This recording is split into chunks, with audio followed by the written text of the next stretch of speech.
जय हिंद दोस्तों, स्वागत है आपका अपने YouTube चैनल व्यू कॉन्सेप्ट में। आज हम लोग दरोगा सीरीज में एडुटेरिया का वॉल्यूम 3 सेट संख्या 5 को देखने वाले हैं। साथ ही हमने एडुटेरिया का वॉल्यूम 2, प्लेटफॉर्म का वॉल्यूम 2, ज्ञान बिंदु जीएस एकेडमी का वॉल्यूम 1 के सारे सेटों को करवा रखा है दोस्तों, जिसे आप प्लेलिस्ट में जाकर के देख सकते हैं। साथ ही हमने करंट अफेयर का भी सीरीज स्टार्ट किया था, जिसमें से जनवरी 2025 से नवंबर 2025 तक के सारे प्रश्नों को कवर किया है दोस्तों। इसमें आप हमारे प्लेलिस्ट में जाकर के इसे देख सकते हैं। तो चलिए शुरू करते हैं। आज का पहला प्रश्न इसमें से दिया हुआ है कि जल में वायु का बुलबुला कि जिसकी भांति व्यवहार करता है वह है दोस्तों अवतल लेंस। ऑप्शन नंबर डी इसका सही उत्तर है ना। इसके बारे में देखते हैं दोस्तों कि जल का अपवर्तनांक जो है वायु से अधिक होने के कारण उत्तल सतह का जो वायु का बुलबुला है जल में अवतल लेंस की भांति व्यवहार करता है। तो इसका मुख्य कारण है दोस्तों जल का अपवर्तनांक वायु से अधिक होने के कारण इस तरह से यह व्यवहार अवतल लेंस की भांति करता है। अगला प्रश्न है कि ट्रांसफार्मर में निम्नलिखित में से किसके कारण ऊर्जा की हानि नहीं होती है। ठीक है, किसके कारण ऊर्जा की हानि नहीं होती है, तो वह है दोस्तों क्रोड का नर्म लोहे का बना होना। ठीक है, ऑप्शन नंबर डी इसका सही उत्तर है। ट्रांसफार्मर में निम्नलिखित कारणों से अल्प मात्रा में जो है सो ऊर्जा जो है सो क्षय होता है दोस्तों, वह है भंवर धाराएं, है ना, कुंडलन का प्रतिरोध और सथिल हानि। ठीक है, ऑप्शन नंबर इसका डी सही उत्तर था, है ना। अगला प्रश्न है कि किस भोजन को पचाने के लिए छोटी आंत की लंबी होने की आवश्यकता होती है, तो वह है दोस्तों घास को पचाने के लिए, क्योंकि घास में सेलुलोज का मात्रा होता है जिसे पचने में अधिक समय लगता है। इसके लिए इसे पचाने के लिए जीवों में लंबी आंत की आवश्यकता पड़ती है दोस्तों, जो कि जानवरों में होता है छोटी आंत लंबी होती है उसकी। ठीक है, और मांस खाने वाले जीव जिनमें मांस को पचाना आसान होता है दोस्तों, इस वजह से छोटी आंत की आवश्यकता होती है। ठीक है, अगला प्रश्न है कि किस प्रकार की कोशिकाओं लंबी और शाखित होती है, तो इसका सही उत्तर देखने का प्रयास करेंगे दोस्तों। तो इसका सही उत्तर है तंत्रिका कोशिका, ऑप्शन नंबर ए। अगला प्रश्न पे चलते हैं हम लोग। तो अगला प्रश्न हमारा निम्नलिखित में से कौन सा पादप जगत द्विबीजपत्री और एक बीजपत्री में विभक्त होता है, तो वह है दोस्तों एंजियोस्पर्म आवृत बीजी, ऑप्शन नंबर ए। बंदर के काटने से होने वाले रोग कौन से हैं, तो वह रोग है दोस्तों रेबीज। अगला प्रश्न है कि वृद्ध व्यक्तियों को मोतियाबिंद हो जाने पर क्या हो सकता है, तो इसका सही उत्तर है वृद्धावस्था में व्यक्ति का क्रिस्टलीय लेंस दूधिया और धुंधला हो जाता है। ठीक है, ऑप्शन नंबर ए। अगला प्रश्न है कि आईवीएफ जिसे हम लोग कहते हैं इन विट्रो फर्टिलाइजेशन, ठीक है, के संबंध में निम्नलिखित में से कौन सा कथन गलत है, तो इसके गलत होने का देखते हैं कि माँ के गर्भाशय से एक्स निकालने के लिए कैथेटर का उपयोग किया जाता है। यही ऑप्शन हमारा गलत है दोस्तों। ठीक है, इसमें से हम लोग कैथेटर का प्रयोग नहीं करते हैं, इसमें हम लोग सक्शन विधि का प्रयोग करते हैं दोस्तों, सक्शन विधि का प्रयोग करते हैं। ठीक है, माँ के गर्भाशय से एक्स को निकालने में। ठीक है, और दूसरा चीज़ दोस्तों कि माँ के गर्भ में प्रयोगशाला में विकसित भ्रूण को स्थापित करने के लिए हम लोग कैथेटर का प्रयोग करते हैं। किसका प्रयोग करते हैं, तब स्थापित करने के लिए, भ्रूण को स्थापित करने के लिए हम लोग कैथेटर का प्रयोग करते हैं, और एक्स निकालने के लिए हम लोग सक्शन विधि का प्रयोग करते हैं। अगला प्रश्न है, प्रश्न संख्या हम लोग 9 पे चलेंगे दोस्तों। प्रश्न संख्या 9 है कि दृष्टि पटल यानी कि रेटिना है जो है पर जो चित्र बनता है वह कैसा बनता है, तो इसका सही उत्तर है वह वस्तु से छोटा और उल्टा बनता है, ऑप्शन नंबर सी। अगला प्रश्न है कि जर्मन सिल्वर मिश्र धातु है, इसके अवयव हैं, कौन इसके अवयव हैं दोस्तों, तो तांबा, निकेल और जिंक, ऑप्शन नंबर डी। अदरक तना है जड़ नहीं, क्योंकि दोस्तों इसमें नोड और इंटरनोड दोनों होते हैं, ऑप्शन नंबर बी। अगला प्रश्न है कि निम्नलिखित में से कौन सा युग्म सुमेलित नहीं है, तो मानव रोग और रोग कारक सूक्ष्मजीव दिया हुआ है, तो इसमें से सही उत्तर है कि मलेरिया प्रोटोजोआ से होता है, सही है। हेपेटाइटिस ये वायरस से होता है, टाइफाइड जीवाणु से होता है, और खसरा हमारा जीवाणु से नहीं होता दोस्तों, यही युग्म हमारा सुमेलित नहीं था, यह वायरस से होता है। ठीक है।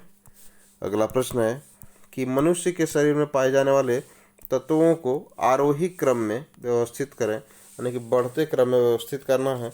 तो इसका सही उत्तर है दोस्तों कि सबसे अधिक ऑक्सीजन की मात्रा होती है, उसके बाद कार्बन डाइऑक्साइड की, उसके बाद नाइट्रोजन की, उसके बाद कैल्शियम की, उसके बाद हाइड्रोजन की। ऑप्शन नंबर डी इसका सही उत्तर है। अगला प्रश्न है कि निम्नलिखित में से किस विटामिन को हार्मोन माना जाता है? तो इसका सही उत्तर है दोस्तों विटामिन डी को हार्मोन माना जाता है। रक्त में हीमोग्लोबिन बनाने के लिए निम्नलिखित में से क्या आवश्यक है? तो वह है आयरन। अगला प्रश्न है कि निम्नलिखित युग्मों में गलत का चयन करना है। ठीक है, कौन सा युग्म गलत है? तो ओडोमीटर से वाहन की दूरी तय की गई दूरी को मापते हैं। क्रायोमीटर से रॉकेट की इंजन की क्षमता को नहीं मापते दोस्तों, यह बी ऑप्शन हमारा सुमेलित नहीं है। ग्रेविमीटर से गुरुत्वाकर्षण क्षेत्र में परिवर्तन को मापते हैं, और फोनोमीटर से ध्वनि की तीव्रता को मापते हैं। ठीक है, तो इसमें से हम लोग देखते हैं दोस्तों, क्रायोमीटर जो है इससे हम लोग निम्न तापमान को मापते हैं, निम्न तापमान को मापते हैं। ठीक है, ना कि रॉकेट इंजन की क्षमता।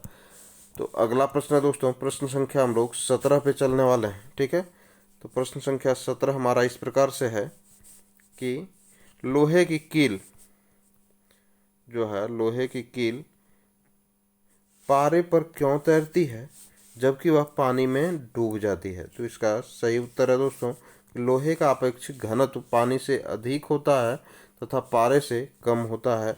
इस वजह से लोहे की कील पारे पर जो है सो तैरती है और वह पानी में डूब जाती है। ऑप्शन नंबर बी इसका सही उत्तर है। अगला प्रश्न है कि फिनोल्फथेलिन अम्ल के साथ अभिक्रिया कर क्या जो है सो बनाता है? तो इसका सही उत्तर है कोई परिवर्तन नहीं करता है। ठीक है, अगला प्रश्न है कि एक्वारेजिया अम्ल राज के संबंध में कौन सा कथन असत्य है? तो इसमें HNO3 और HCl का अनुपात जो है 3:1 होता है, यही ऑप्शन हमारा गलत है। ठीक है, इसी को हम लोग टिक करेंगे, यही इसका उत्तर होगा। हम लोग जानते हैं दोस्तों एक्वारेजिया जो है सांद्र हाइड्रोक्लोरिक अम्ल और नाइट्रिक अम्ल का मिश्रण होता है। तो इसमें हाइड्रोक्लोरिक अम्ल को देखा जाए तो यह 3 अनुपात में होता है, और नाइट्रिक अम्ल को देखा जाए दोस्तों तो यह 1 अनुपात में होता है। अतः हमारा यह जो है सो हाइड्रोक्लोरिक अम्ल का अनुपात है और नाइट्रिक अम्ल का अनुपात है। ठीक है, 3:1। अगला प्रश्न है, इसमें उल्टा दिया हुआ था, बस इतना ही फर्क था। अगला प्रश्न है कि अम्ल वर्षा किनके द्वारा होने वाले पर्यावरण प्रदूषण के कारण होता है? तो इसका सही उत्तर है नाइट्रोजन ऑक्साइड और सल्फर डाइऑक्साइड प्रदूषण के कारण होता है अम्ल वर्षा। अगला प्रश्न है कि मुगल प्रशासन में कौन सा अधिकारी राजा और प्रशासन के बीच मुख्य कड़ी था? तो इसका सही उत्तर है वजीर जो है सो मुख्य कड़ी था। अगला प्रश्न है कि साइमन कमीशन के संदर्भ में कौन सा कथन असत्य है? तो इसका सही उत्तर है दोस्तों कि इस कमीशन ने सभी वर्गों और दलों में फूट डाली थी, यह ऑप्शन गलत है दोस्तों, है ना, और गलत ऑप्शन को ही हमको पूछा गया था। यह फूट नहीं दोस्तों, यह लोगों को एकजुट कर दिया था, है ना। साइमन कमीशन में सारे जो है सो लोग अंग्रेज लोग थे। ठीक है, सभी जो सदस्य थे अंग्रेज लोग थे, जिसके कारण लोगों में एकजुटता आ गया था, चाहे वह किसी भी वर्ग या किसी भी दल के लोग हों। अगला प्रश्न है कि इंडियन इंडिपेंडेंस लीग की स्थापना किसके द्वारा की गई थी? तो वह है Rashbehari Bose, option number B. अगला प्रश्न है कि वारेन हेस्टिंग द्वारा न्याय के क्षेत्र में किए गए सुधारों के संदर्भ में कौन सा कथन सत्य है? तो इसका सही उत्तर है दोस्तों कि उसने 1772 ईस्वी में नई न्याय व्यवस्था स्थापित की थी। इस व्यवस्था में दीवानी और फौजदारी अदालतों के गठन का प्रावधान था, और दीवानी अदालतों के मुखिया यूरोपीय जिला कलेक्टर होते थे। यह भी बात सही है, अतः हमारा सभी ऑप्शन सही है इसमें से। अगला प्रश्न है, प्रश्न संख्या 25 पे चलते हैं हम लोग। तो प्रश्न संख्या 25 इस प्रकार से है कि निम्नलिखित को सही कालक्रम के अनुसार व्यवस्थित करना है। ठीक है, तो इसमें से देखने का प्रयास करते हैं दोस्तों। तो इसमें से लॉर्ड कर्जन दिया हुआ है, जिनका एक शासन काल हम लोग यदि देखने का प्रयास करें तो 1899 से 1905 ईस्वी तक इनका शासन काल है। लॉर्ड चेम्सफोर्ड हैं दोस्तों दूसरे, तो तो लॉर्ड चेम्सफोर्ड का हम लोग शासनकाल देखने का प्रयास करते हैं, तो यह है 1910 से 1916 तक। अगला है लॉर्ड हॉर्डिंग, सॉरी हमने थोड़ा सा गलत लिख दिया दोस्तों, ठीक है। यह जो है सो लॉर्ड हॉर्डिंग का शासनकाल था 1910 से 1916 तक। और लॉर्ड चेम्सफोर्ड के बारे में देखा जाए तो यह 1916 से 1921 तक इनका शासनकाल था। लॉर्ड इरविन का शासनकाल यदि देखा जाए तो यह 1926 से 1931 तक इनका शासनकाल रहा है। अतः हमारा सबसे पहले जो है सो शासनकाल जो है सो किनका रहा है, तो इसमें से देखने का हम लोग प्रयास करते हैं। तो इसमें से लॉर्ड कर्जन का पहले रहा है, अतः हमारा एक। उसके बाद दूसरा में हम लोग देखा जाए तो दूसरा में हमारा लॉर्ड हॉर्डिंग है 3, और उसके बाद हमारा तीसरा में लॉर्ड चेम्सफोर्ड है, और उसके बाद हमारा लॉर्ड इरविन है। अतः 1, 3, 2, 4 यानी कि ऑप्शन नंबर ये इसका सही उत्तर है। अगला प्रश्न है कि निम्नलिखित में से किसने भारतीय राष्ट्रीय कांग्रेस अधिवेशन की अध्यक्षता की? तो येओ ह्यूम तो स्थापना किए थे, है ना, कांग्रेस का। यह जो है सो कांग्रेस के अधिवेशन की अध्यक्षता नहीं किए थे। अगला है कि विजय लक्ष्मी पंडित भी जो है सो अध्यक्षता नहीं किए थे, है ना। बदरुद्दीन तैयब किए थे, रमेश चंद्र दत्त भी किए थे, और गोपाल कृष्ण गोखले भी किए थे। बदरुद्दीन तैयब जी को यदि देखा जाए दोस्तों तो इन्होंने 1887 में जो सो कांग्रेस की स्थापना अध्यक्षता की थी, वह भी मद्रास में जो सो कांग्रेस अधिवेशन का अध्यक्षता किए थे। रमेश चंद्र दत्त को देखा जाए तो 1899 में जो है सो लखनऊ में जो है सो यह कांग्रेस अधिवेशन का अध्यक्षता किए थे, लखनऊ में। अगला है गोपाल कृष्ण गोखले, तो इन्होंने 1905 ईस्वी में जो है सो बनारस में जो है सो आयोजित हुआ कांग्रेस का जो अधिवेशन था उसमें इन्होंने अध्यक्षता की थी, ठीक है। अतः हमारा 2, 3 एंड 5 इसका सही उत्तर है, यानी कि ऑप्शन नंबर सी इसका सही उत्तर है दोस्तों। अगला प्रश्न है प्रश्न संख्या 27 की वज्जी संघ का जो है सर्वप्रथम जो है सो वर्णन किस ग्रंथ में मिलता है? तो इसका सही उत्तर है दोस्तों दीघ निकाय में, ऑप्शन नंबर सी। अगला प्रश्न है प्रश्न संख्या 28, जिसमें से है कि इसमें से जोरावे संस्कृति के संबंध में निम्नलिखित में से कथनों पर विचार कीजिए। तो जोरावे एक नगरीय संस्कृति का प्रतिनिधित्व करता है, यह बात हमारा गलत है। यह कोंकण तट के प्रदेश में फैली है, सही है। और इनाम गांव में नगरीकरण के प्रमाण मिलते हैं, यह भी बात सही है दोस्तों। अतः हमारा 2 और 3 ऑप्शन सही है। अगला प्रश्न है कि निम्नलिखित में से कौन सा एक बौद्ध मत में जो है निर्वाण की अवधारणा, है ना, की सर्वश्रेष्ठ व्याख्या करता है? तो इसका सही उत्तर है दोस्तों तृष्णा रूपी अग्नि का समन, ऑप्शन नंबर ए। अगला प्रश्न है कि निम्नलिखित में से मौर्य साम्राज्य के पतन का क्या कारण था? तो इसका सही उत्तर है दोस्तों ब्राह्मणों की प्रतिक्रिया, वित्तीय संकट और दमनकारी शासन। उपयुक्त तो सभी ऑप्शन हमारा पतन का कारण था। अग्रहारिक नामक जो अधिकारी है निम्नलिखित में से किसकी देखभाल करता था? तो इसका सही उत्तर है धार्मिक न्याय, इसका ऑप्शन नंबर बी। तालीकोटा या राक्षस तंगड़ी जो युद्ध है कब हुआ और कहाँ हुआ? तो हम लोग जानते हैं दोस्तों कि इसका सही उत्तर है 1565 में हुआ था तालीकोटा का युद्ध, जिसे राक्षस तंगड़ी का युद्ध भी कहते हैं, और यह बनीहट्टी में हुआ था, ऑप्शन नंबर बी। अगला प्रश्न है कि सही युग्म का चयन करना है, तो इसमें से देखते हैं कि इसका सही उत्तर है दोस्तों कि क्रेमलिन जो है सो मॉस्को में अवस्थित है, यह बात हमारा सही है, ठीक है। ऑप्शन नंबर बी हमारा सही उत्तर है। स्टैच्यू ऑफ लिबर्टी जो है दोस्तों पेरिस में नहीं, यह न्यूयॉर्क में है, ठीक है। और न्यूयॉर्क हमारा कहाँ है? यूएसए में अवस्थित है, ठीक है। इस बात को भी हम लोग ध्यान में रखेंगे। अगला प्रश्न है कि ओपेरा हाउस जो कि सिडनी ऑस्ट्रेलिया में है ना, सिडनी ऑस्ट्रेलिया में है ना, इतना से आप समझ जाएंगे दोस्तों ऑस्ट्रेलिया में है, ठीक है। और अगला है दोस्तों एफिल टावर जो कि पेरिस फ्रांस में है, पेरिस में है, ठीक है। अतः हमारा सही युग्म सम्मिलित है क्रेमलिन कहाँ है? मॉस्को में है। अगला प्रश्न है दोस्तों प्रश्न संख्या 34 पे चलते हैं हम लोग। तो 34 इस प्रकार से है कि निप्पन किस देश का पुराना नाम है? निप्पन, ठीक है। तो इसका सही उत्तर है दोस्तों जापान का पुराना नाम है। National school of fashion technology कहाँ स्थित है? तो इसका सही उत्तर है दोस्तों नई दिल्ली में। अगला प्रश्न है कि गैम्बिट शब्द किस खेल से संबंधित है? तो गैम्बिट जो शब्द है दोस्तों वह शतरंज से संबंधित है। अगला प्रश्न है कि अंतर्राष्ट्रीय एथलेटिक्स चैंपियनशिप में पदक जीतने वाली पहली जो है सो भारतीय महिला कौन थी? तो इसका सही उत्तर है Anju Bobby George, option number B. अगला प्रश्न है कि निम्नांकित युग्मों में से कौन सा युग्म सुमेलित नहीं है? तो इसका सही उत्तर है दोस्तों कि प्रथम वित्त आयोग के अध्यक्ष केसी नियोगी हैं, यह बात सही है। प्रथम समाचार पत्र शुरू करने वाला व्यक्ति जेम्स हिक्की है, सही है।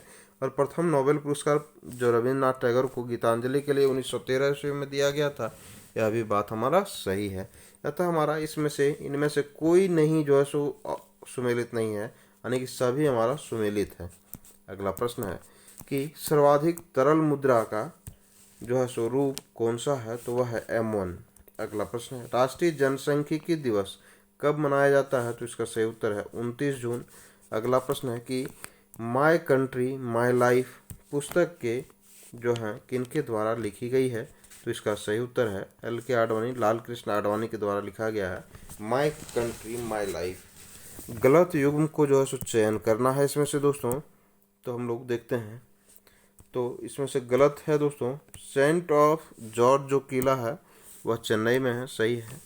और विलियम फोर्ट कलकत्ता में है, 2.5 दिन का झोपड़ा अजमेर में है। प्रिंस ऑफ वेल्स म्यूजियम जो है दोस्तों यह हमारा नई दिल्ली में नहीं है, यही ऑप्शन हमारा सुमेलित नहीं था। तो इसका सही उत्तर है दोस्तों यह जो है मुंबई महाराष्ट्र में है, मुंबई महाराष्ट्र में अवस्थित है हमारा प्रिंस ऑफ वेल्स म्यूजियम। अगला है कि राष्ट्रीय रक्षा अकादमी जो है हमारा कहाँ स्थित है? तो इसका सही उत्तर है दोस्तों यह खड़गवासला में अवस्थित है। राष्ट्रीय उष्णकटिबंधीय वन अनुसंधान संस्थान कहाँ स्थित है? तो इसका सही उत्तर है जबलपुर, मध्य प्रदेश में है। अगला प्रश्न है कि संसद के दोनों सदनों की जो है संयुक्त बैठक के दौरान यदि लोकसभा अध्यक्ष अनुपस्थित हो तो संयुक्त बैठक की अध्यक्षता निम्नलिखित में से कौन करेगा? तो वह लोकसभा के उपाध्यक्ष करेंगे, ऑप्शन नंबर बी। अगला प्रश्न है दोस्तों प्रश्न संख्या 46 पे हम लोग चलते हैं। तो 46 इस प्रकार से है कि अंडमान निकोबार द्वीप समूह की सबसे जो उच्चतम चोटी है किस भाग में स्थित है? तो इसका सही उत्तर है उत्तरी अंडमान में, ऑप्शन नंबर ए। अगला प्रश्न है कि यदि पृथ्वी की घूर्णन गति ना हो तो इसका परिणाम निम्नलिखित में से कौन नहीं होगा? तो केवल एक ही ऋतु होगी, यह ऑप्शन जो है सो इसका परिणाम नहीं होगा दोस्तों। हम लोग जानते हैं कि जब पृथ्वी अपने अक्ष पे घूर्णन लगाता है दोस्तों तो इसके कारण हम लोगों का दिन व रात होता है, ठीक है। और जब सूर्य की परिक्रमा यह करता है तो उसके कारण जो सो ऋतु में परिवर्तन होता है, ठीक है। अगला प्रश्न है दोस्तों प्रश्न संख्या 48 पे चलते हैं हम लोग। तो निम्नलिखित में से कौन सा युग्म सुमेलित नहीं है? तो इसमें से जो है दोस्तों हमारा बनिहाल जो दर्रा है यह जम्मू कश्मीर में है। लिपुलेख दर्रा उत्तराखंड में है। बरालाचा जो दर्रा है हिमाचल प्रदेश में है। दीफू दर्रा मणिपुर में है, यह ऑप्शन सुमेलित नहीं है दोस्तों। दीफू दर्रा हमारा अरुणाचल प्रदेश में है, यह बात हम लोगों को याद रखना है। और जो मणिपुर में है दर्रा दोस्तों उसे हम लोग कहते हैं तुजू दर्रा, ठीक है, यह मणिपुर में स्थित है। अगला प्रश्न है कि निम्नलिखित में से कौन सा सुमेलित नहीं है? तो हम लोगों ने पहला या तीसरा प्रश्न पढ़ा था दोस्तों, उसमें से दुलहस्ती परियोजना जो है झेलम नदी पर नहीं, यह चेनाब नदी पर स्थित है और यह जम्मू एंड कश्मीर में अवस्थित है, ठीक है। इस बात को भी हम लोग याद रखेंगे। और इडुक्की परियोजना परियार नदी पर है। पोलावरम परियोजना जो है सो हमारा गोदावरी पर है और नागार्जुन सागर परियोजना कृष्णा नदी पर है। अतः हमारा ऑप्शन नंबर डी सुमेलित नहीं था। अगला प्रश्न है कि अरल सागर निम्नलिखित में से किन देशों के बीच अवस्थित है? तो इसका सही उत्तर है कजाकिस्तान और उज्बेकिस्तान के बीच, ऑप्शन नंबर बी। निम्नलिखित में से कौन सा युग्म सुमेलित नहीं है? तो इसका हम लोग देखने का प्रयास करते हैं दोस्तों। तो इसका सही उत्तर होगा डोवर जल संधि जो कि इसमें दिया गया है कि भूमध्य सागर और इंग्लिश चैनल के बीच स्थित है, यही ऑप्शन हमारा सुमेलित नहीं है।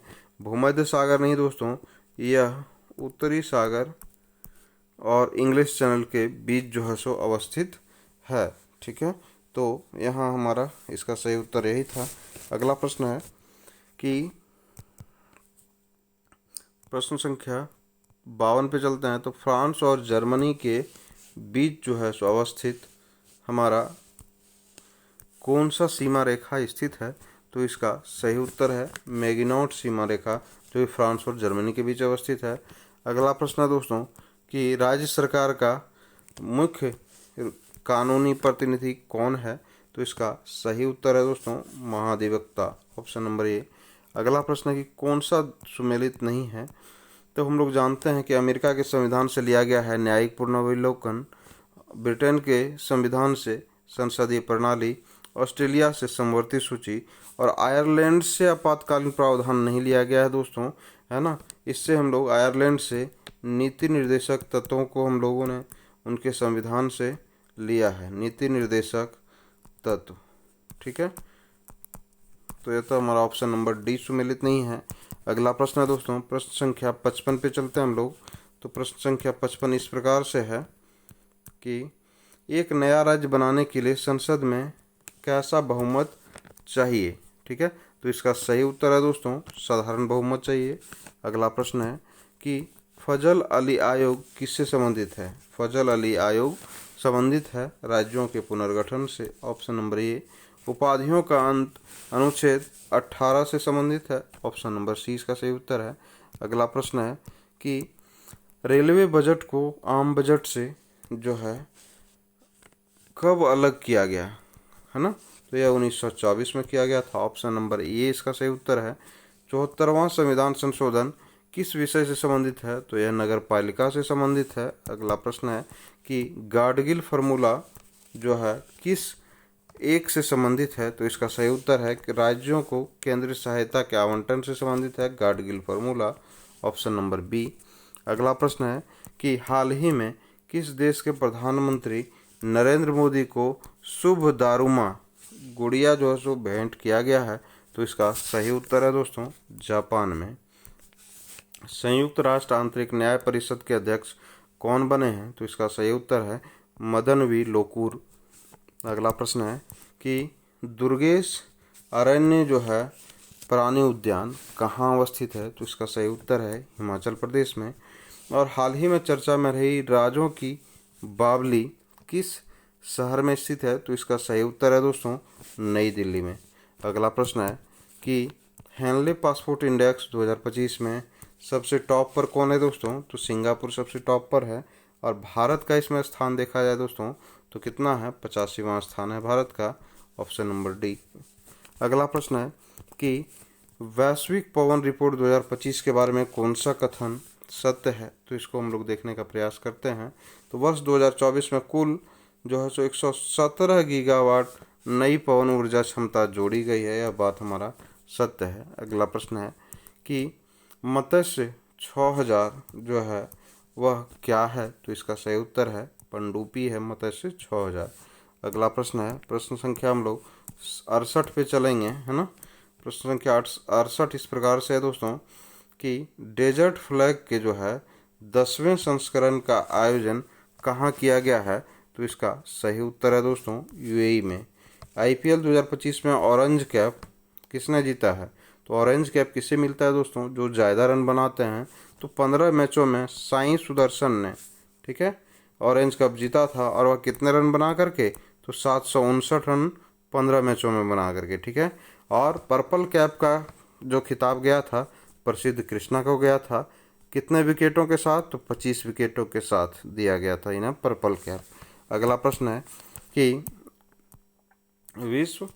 आईसीसी विश्व टेस्ट चैंपियनशिप 2025 में किस देश ने जीत हासिल की है? तो इसका सही उत्तर है दक्षिण अफ्रीका। अगला प्रश्न है कि इजराइल के हमले की प्रतिक्रिया में ईरान ने कौन सा ऑपरेशन चलाया है? तो इसका सही उत्तर है दोस्तों operation true promise 3, option number C इसका सही उत्तर था, है ना। अगला प्रश्न है कि वर्तमान में रेलवे सुरक्षा बल के महानिदेशक कौन है? तो इसका सही उत्तर है दोस्तों सोनाली मिश्रा।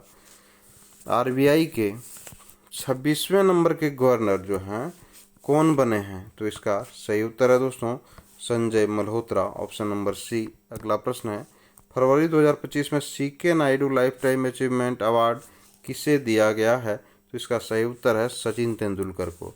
अगला प्रश्न है कि विश्व खाद्य पुरस्कार 2025 किसे प्रदान किया गया है? तो इसका सही उत्तर है दोस्तों मारियांगेला हंगारिया, ऑप्शन नंबर ए।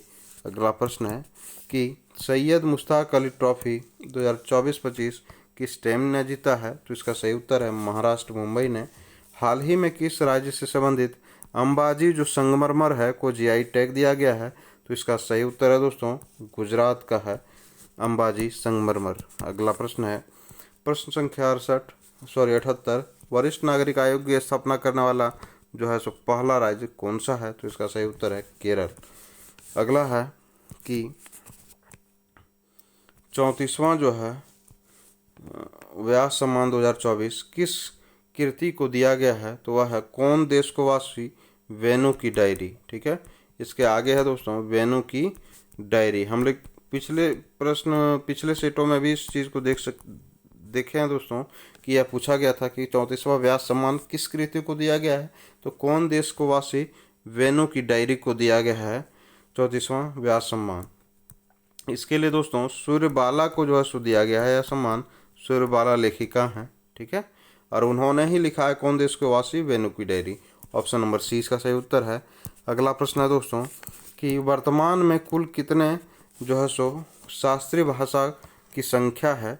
तो इसका सही उत्तर है दोस्तों 11।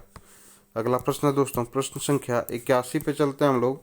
तो प्रश्न संख्या 81 इस प्रकार से है कि जो कि गणित का है ना, हम लोग देखते चलते हैं। अब आगे यदि हम लोगों का कोई मिलता है तो उसको भी हम लोग देखते चलेंगे। 89 तक तो पहुंच गए हैं। उसके बाद 90 नंबर प्रश्न पे चलते हैं हम लोग। तो 90 नंबर प्रश्न है इधर दोस्तों कि गणित का है। अगला प्रश्न है कि निम्न में से किस शब्द का प्रयोग हमेशा बहुवचन में होता है? तो इसका सही उत्तर है दोस्तों प्राण का भी जो है सो प्रयोग बहुवचन में होता है, आंसू का भी और दर्शन का भी। अतः इनमें से सभी ऑप्शन सही है। इनमें से कौन सा शब्द जो है सो तत्सम है? तो इसका सही उत्तर है कृषक। अगला प्रश्न है कि श्याम सुंदर में कौन सा समास है? श्याम सुंदर में से कौन सा समास है? तो वह है कर्मधारय समास। Select the most appropriate synonyms of the given word. तो एरोगेंट, तो हम लोग जानते हैं दोस्तों कि एरोगेंट मतलब एक तरह से इगोइस्ट टाइप से वर्ड होता है दोस्तों, जिसे हम लोग एरोगेंट कहते हैं। तो इसको हाउटी जो है सो इसका सही सिनोनिम है, घमंडी एक तरह से कर सकते हैं, ठीक है। अगला प्रश्न है कि choose the most appropriate English word for न्यायिक निर्णय, ठीक है। तो इसका सही जो है सो उत्तर होगा दोस्तों एडजुडिशियन, ऑप्शन नंबर ए। अगला प्रश्न है कि सार्वजनिक ऋण पर ब्याज किसका भाग है? तो इसका सही उत्तर है सरकार द्वारा अंतरण का भुगतान जो है सो इसका भाग है। अगला प्रश्न है कि संरचनात्मक बेरोजगारी का कारण है, क्या कारण है दोस्तों? तो अपर्याप्त उत्पादन क्षमता इसका कारण है। निम्नलिखित में से कौन सा मांगजन्य कारक ऐसा है जिससे मुद्रास्फीति होती है? तो इसका सही उत्तर है दोस्तों अजनेतर व्यय, ऑप्शन नंबर ए। अगला प्रश्न है कि संतुलन स्तर पर बिंदु निम्नलिखित में से क्या होता है? तो इसका सही उत्तर है ना हानि होता है ना लाभ होता है। आगत निर्गत विश्लेषण को प्रायः यह कहा जाता है, क्या कहा जाता है? तो उपयुक्त में से कोई नहीं, यानी कि इनमें से कुछ नहीं कहा जाता दोस्तों। यहीं पर हमारा वीडियो समाप्त होता है। हमारे वीडियो को देखने के लिए, हमारे चैनल से जुड़ने के लिए आपका तहे दिल से धन्यवाद। आपका दिन शुभ हो।